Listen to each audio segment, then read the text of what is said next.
Bismillahirrahmanirrahim. Assalamualaikum warahmatullahi wabarakatuh.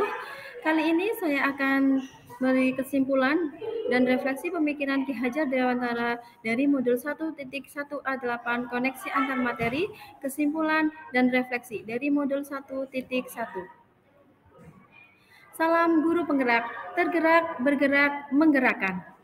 Kembali lagi, saya Dedeh Marianasari, CGP Angkatan 8 Kabupaten Tegal, Provinsi Jawa Tengah, dengan fasilitator Willy Satya Pratama, SPD, dan pengajar praktik Sudianti, SPD.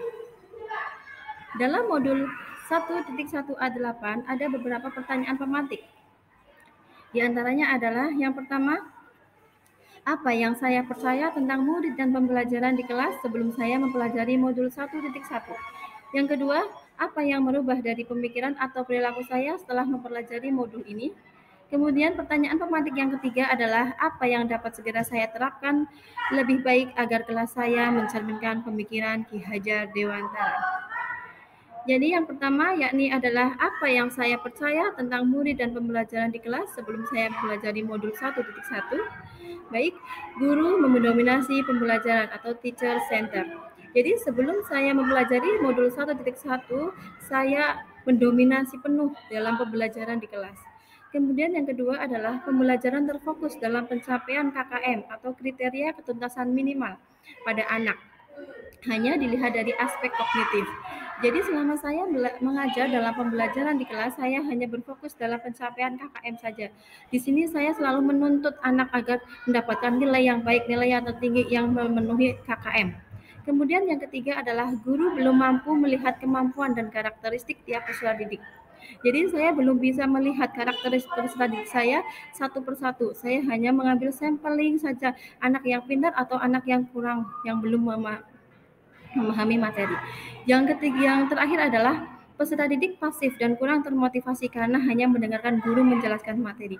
Di sini saya sebelum mempelajari modul 1.1, saya hanya memberikan penjelasan, hanya mengandalkan pembelajaran secara konvensional saja. Jadi anak hanya mendengarkan materi yang saya jelaskan saja.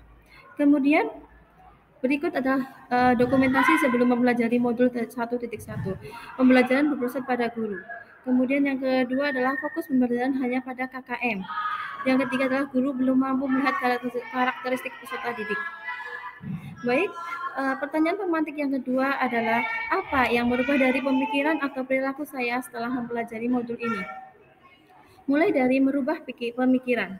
Guru bukan merupakan satu-satunya sumber belajar, dan pembelajaran haruslah berpusat pada anak, student center. Guru hendaknya menghargai setiap pendapat dan karakteristik setiap peserta didik. Jadi setelah saya mempelajari modul ini, modul 1.1, saya merubah pemikiran saya bahwa saya bukanlah satu-satunya sumber belajar bagi anak-anak peserta didik saya. Dan yang kedua adalah merubah perilaku saya adalah guru hendaknya memiliki kemampuan dalam pembelajaran agar semenarik mungkin sehingga menggali motivasi dan semangat peserta didik dalam belajar. Selain itu, hendaknya guru menerapkan pembelajaran yang berdiferensiasi agar dapat melihat bakat dan minat peserta didik. Setelah saya mempelajari modul 1.1 ini, merubah perilaku pada diri saya sendiri untuk lebih memiliki kemampuan agar pembelajaran menjadi sekreatif mungkin dan tentunya pembelajaran yang berdiferensiasi agar tidak ada kesenjangan antara peserta didik lain dengan peserta didik yang satunya. Pertanyaan pemantik yang ketiga dalam modul 1.1 yakni apa yang dapat segera saya terapkan lebih baik agar kelas saya mencerminkan pemikiran Ki Hajar Dewantara. Baik, yang pertama adalah saya akan merancang pembelajaran semenarik mungkin dan melibatkan peserta didik agar pembelajaran lebih menyenangkan bagi peserta didik. Selain itu, dalam pembelajaran akan saya sisipkan tentang kearifan lokal serta budaya setempat. Tujuannya adalah agar anak tetap mengenal budaya di daerahnya, sehingga dapat menerapkan tercapainya profil pelajar Pancasila, yang mana pembelajaran mengutamakan aspek budi pekerti.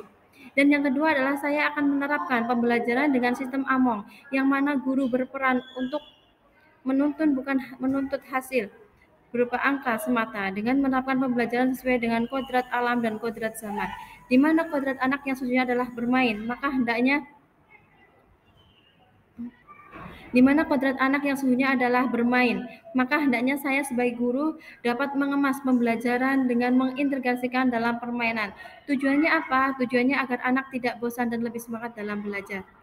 Berikut dokumentasi setelah saya mempelajari modul 1.1. Yang pertama, saya melibatkan peserta didik dalam setiap pembelajaran. Jadi tidak ada yang namanya lagi guru menjadi student center. Tidak ada teacher center, adanya student center. Kemudian peserta didik mampu menggali potensi yang ada pada dirinya.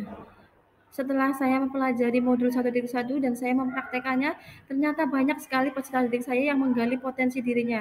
Bahwasanya ada anak yang berani percaya diri tampil di dalam kelas untuk mempresentasikan hasil pekerjaannya. Kemudian pembelajaran menjadi menyenangkan dan peserta didik lebih bersemangat belajar. Kesimpulan yang saya dapat tarik dari pembelajaran ini adalah pendidikan merupakan sebuah rangkaian kehidupan yang mana dapat diartikan pendidikan itu merupakan menuntun anak sesuai dengan kemampuan, bakat, dan minat seorang anak. Pendidikan bukan hanya dalam lingkup akademis saja yang berpusat pada hasil angka, namun perlu diketahui bersama bahwa pendidikan yang sesungguhnya adalah pemahaman akan budi pekerti yang baik. Tidak akan ada artinya ketika anak mendapatkan nilai akademisnya memuaskan jika tidak dibarengi dengan akhlak atau budi pekerti yang baik. Maka dari itu, pendidikan budi pekerti sejatinya awal dari segala pendidikan. Terlepas dari hal itu, pendidikan haruslah berpusat pada anak. Demikian pemaparan yang bisa saya sampaikan. Terima kasih, salam dan bahagia, semoga bermanfaat. Wabillahi taufiq wal hidayah. Wassalamualaikum warahmatullahi wabarakatuh.